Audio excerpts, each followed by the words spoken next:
नमस्कार बंधुगण आपण मानकु आम यूट्यूब चैनल को बहुत बहुत स्वागत। आज आम आपण मासिक राशिफल भिडियो लेके आसीछु।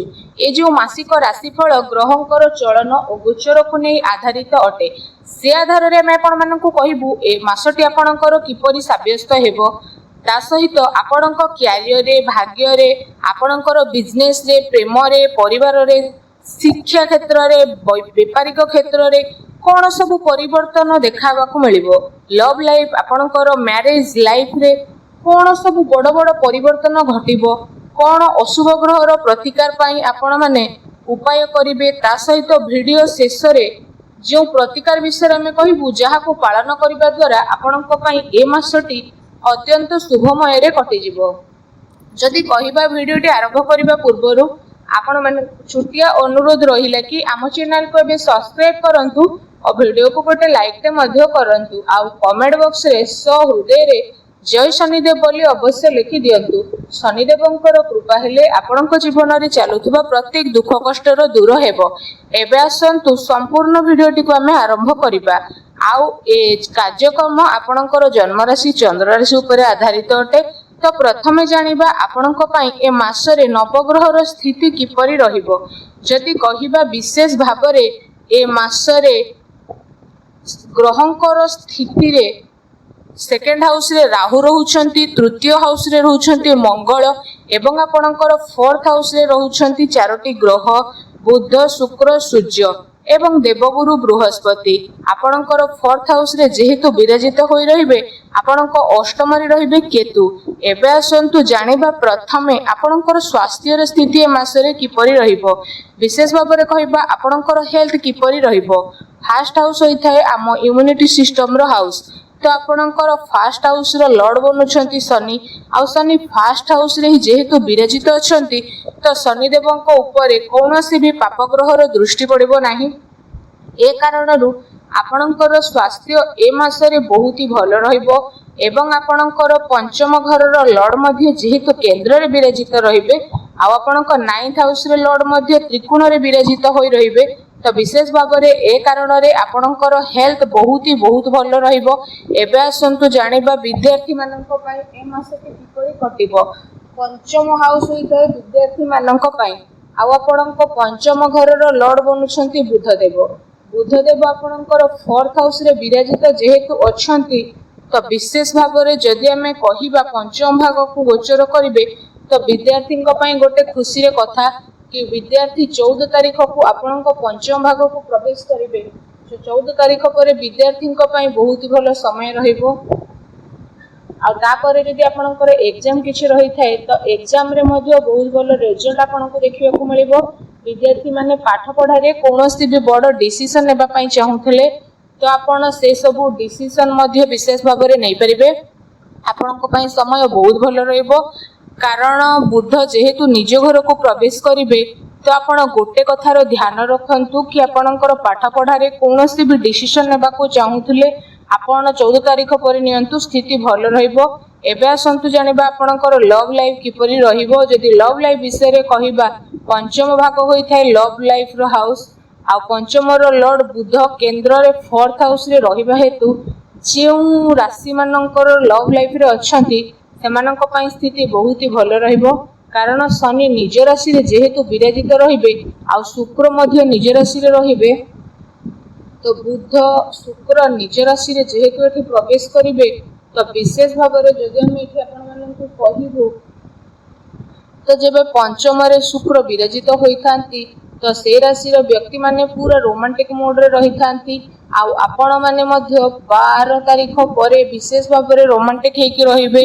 बुध जेहेतु निज राशि रे विराजित हेबा हेतु आपणकर लव लाइफ रे कोनोसी भी समस्या पूर्वरु चालुथुला किंबा आपणकर लव लाइफ रे आर्गुमेंट चालू थिला बा चालुछि तो बुधदेव जेबे निज घरे प्रवेश करिवे तो लव लाइफ रे रहिथिबा व्यक्तिंकर प्रत्येक दुख कष्ट रो दूर हेबो एवं आपणकर लव संपर्क पुणी थरे जोड़ी हेबा पई मध्ये लागिबो। खास करी 14 जून पर लव लाइफ थिबा व्यक्तिंक पई स्थिति बहुत ही भल रहिबो।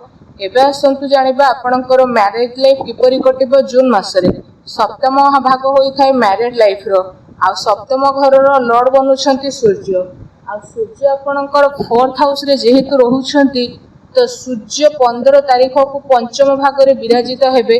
तो सूर्य को स्थिति आपणक पय भल रहइबो कारण प्रथम केंद्र रे रहिबे तापरे त्रिकोण रे जेहेतु गोचर करिवे तो सूर्य जेहेतु मित्र घरे प्रवेश करिवे बुधंक घरे ए कारणरू सूर्यंक स्थिति आपणक पय बहुत ही भल रहिबो। आ आपणकर मैरिड लाइफ मध्ये भल रहिबो किंतु आपणको गोटे कथार ध्यान रखिबा पय पड़िबो कि शनिंक दृष्टि आपणकर 7th हाउस रे पड़िबा हेतु आपणक भितरे बहुत ही जिद्दी देखिबा को मिलिबो एवं आपणकर मैरिड लाइफ रे छोट छोट कथा को नै आर्गुमेंट मध्ये सृष्टि हेबो। किंतु आ गोटे भल कथा हला कि आपणक मैरिड लाइफ रे कोनोसी भी बड़ समस्या आसीबो नाही कारण सूर्यंक स्थिति जेहेतु बहुत भल रहिबो 4th लॉर्ड शुक्रंक स्थिति बहुत भल रहिबो।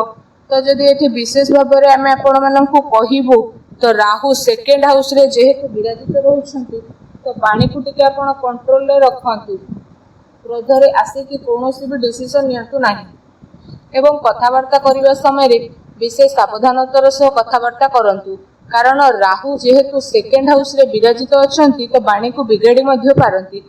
विशेष करी ए कथा को ध्यान रे आपण रखि नियंतु। फ्रेंड्स एबे आसंतु जानिबा सबुठारो महत्वपूर्ण विषय रे आपणकर भाग्य कैरियर एवं व्यापार बिजनेस किपरि रहिबो ए मासरे। यदि कहिबा भाग्य स्थान होई थाए 9th हाउस आ कैरियर रो हाउस होई थाए 10th हाउस तो आपणकर 9th रो लॉर्ड बनुछंती विनेस माने शुक्र आ शुक्र देव 4th हाउस रे जेहेतु विराजित होई कि रहिबे तो विशेष भाव रे जदि कहिबा आपणकर भाग्य बहुत ही भल रहिबा को जाउछि। तापरे विशेष भाव रे 9th हाउस जेहेतु आपणकर मजबूत हेबो तो विशेष भाव रे आपणक पई गोटे खुशी कथा आसीबो ए मास आपणक पई भल नुह बहुत ही भल रहिबा को जाउछि कारण ग्रहंकर स्थिति अनुसार आमे एठी पूरा डिटेल्स रे आपणक कहूछु। आ आपणकर भाग्यर स्वामी जेहेतु केंद्र रे निज राशि रे रहिछंती पंचम हाउस रे प्रवेश करिवे मित्र राशि रे तो देखिबा को गले ए मास रे आपणकर भाग्य विशेष भाव रे एते साथ देबो जे आपण केबे भाबी मध्ये नथिबे। यदि आपण कोनोसी भी शुभ कार्य आरंभ करिबा पई चाहुछंती तो आपण करि मध्ये नियंतु भाग्य आपनको साथ अवश्य देबो। आ जदि कोनोसी जगह रे धन इन्वेस्टमेंट करबा को चाहुछंती तो स्थिति भी आपनको पई बहुत भल रहिबो। कोनोसी भी डील मध्ये जदि करबा को चाहुछंती तो भी आपण करि परिबे भाग्य आपणकर जबरदस्ती साथ देबो। आ जदि आपण ए मास रे कोनोसी भी शुभ कार्य आरंभ करबा को चाहुछंती तो भी करि नेबे भाग्यर साथ मिलिबो। ग्रहर स्थिति अनुसार मध्ये जदि कहिबा आपणकर भाग्य ए मास रे बहुत ही भल रहिबा पई जाउछि। एबे आसंतु जानिबा आपणकर कैरियर विषय रे माने आपणकर कार्य क्षेत्र किपरि ए मास रे रहिबो। आ आपणकर 10th लॉर्ड बनुछंती जेहेतु मंगल तो मंगल निज राशि रे बसिछंती 3rd हाउस रे तो विशेष भाव रे कहिबा 10th हाउस रो कनेक्शन 3rd हाउस रो बनिबो।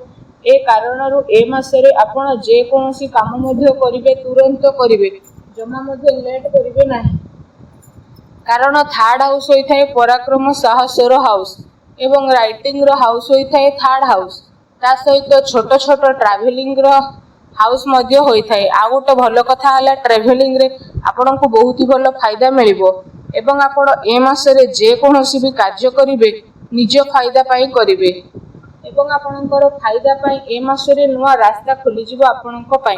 आउ जो माने टेक्निकल लाइन रे अछंती तो सेमानक पई मध्ये स्थिति बहुत ही भल रहइबो। मेडिकल लाइन ले थिबा व्यक्ति मानक पई मध्ये विशेष भाव रे स्थिति भल रहइबो। जो माने लेखा पढ़ा कार्य करूछंती सेमानक पई भी स्थिति भल रहइबो। सबुठारो भल ट्रैवलिंग कार्य रे भल फायदा मिलिबो ए मास रे।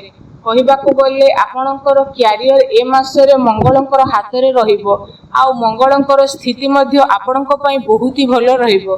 एही कारणरू आपनक पई विशेष भाव रे आपनकर कैरियर ए मास रे जबरदस्त रहिबा को जाउची। व्यापार बिजनेस रो कथा कहिबा पई गले 7th लॉर्ड सूर्य केंद्र रे विराजित होई के रहिछंती त व्यापार बिजनेस स्थिति बहुत भल रहिबो। प्रतिटी स्थिति आपनक पई भल रहिबो। जहा भी काम करिवे से सबुर आपनको शुभ फल प्राप्त हेबो। एबे आमे आपण मानक पई किछि प्रतिकार नै के आसीछु। प्रतिकार विषय रे जदि कहिबा आपण प्रत्येक दिन पक्षी माननकु किछि ना किछि दाना खाइबाकू दियंतु घरर ईशान कोणरे घी दीप जलांतु देखिबे समय आपणक पई बहुत ही भलो रहइबो। वीडियोटी केमति लागला हमकु कमेंट करके जणांतु। चैनल नुआ आसले चैनल को सब्सक्राइब करंतु। धन्यवाद।